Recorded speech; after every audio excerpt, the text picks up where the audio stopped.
we're doing something a little bit different today. We'll be working on the F-250 that normally pulls the car to the track. If you know anything about these trucks, you know they have a twin I-beam front suspension and it sucks terribly. Destroys tires, wanders all over the road. It's just not very good at all. So today and tomorrow I'm going to be throwing in a Dana 60 straight axle off of a 97 F-250. And I think it should help keep everything nice and straight going down the road. Won't have as much tire wear, and start pulling with my regular truck again. I've been using the company truck. Pretty fortunate to be able to do that, but I'm trying to get my truck back on the road so I can be self-sufficient again. This is the axle. Had to cut off the old spring perches, and there was a panhard bar bracket under here. That was all cut off, and same deal on this side. What I did was I plasma cut out some brackets, kind of like the 05 models where they have the 2 points up on the axle. Then I have these bushing joints that'll go in here with some DOM tubing. There's 2-inch OD, 1.5 inch OD, or it'll be, I guess, be 1 5/8. But and I got these weld-on sleeves.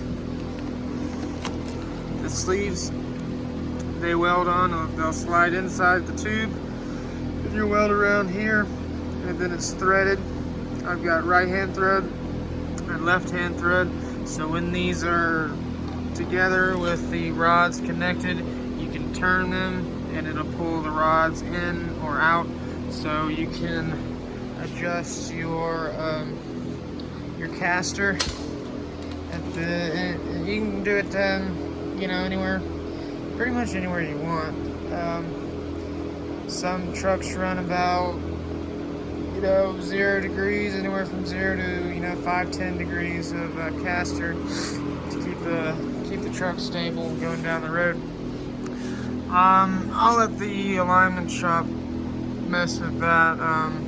Whatever it should be good for a 1997 F-250 with a solid axle is what I'll run. But then I also have the brackets going on the truck.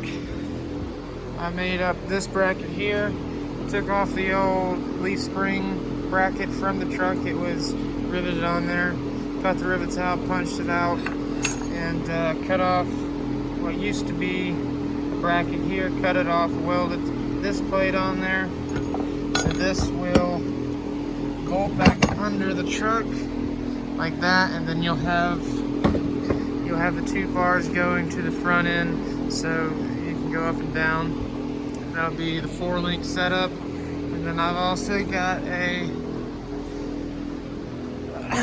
tube here, 1.25 OD, 1-inch ID on that. And those also get the weld-on joints, but this is gonna have a Heim joint on it, so that'll be what keeps the axle centered underneath the truck. And then I can run a crossover steering. Well, not really crossover, but it doesn't have as much wobble as the original on there. It's you have one single tie bar that goes all the way across to the other side. So those two knuckles are connected to each other. So whatever they are, they don't have any other movement causing it to come out of line. Like on this truck, if you climb underneath here and you twist these ball joints right here, this tire will move a good 1/4 inch in and out because there's so much slop. There's so much slop in those ball joints. So that's one of the big issues, and that'll be eliminated with the solid bar going all the way from one side to the other. You don't have any ball joints in between that could throw it off.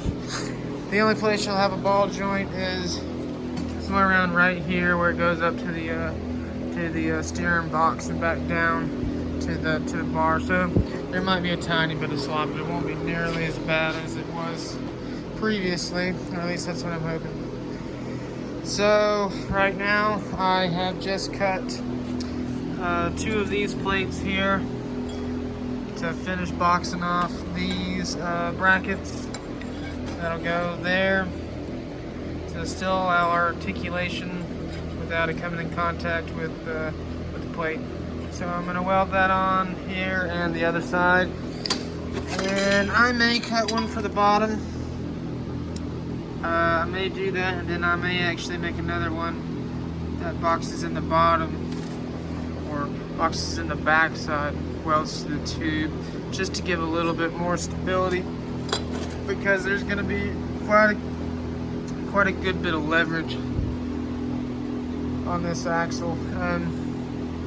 You know, for the most part, it's just going to be riding down the road. There's really not going to be any serious, you know, pressure or anything on it. No real twisting forces. But whenever you try to use 4-wheel drive, especially in this truck, you know, you get stuck somewhere, or you've got to pull somebody out, you're putting a lot of stress on the front end.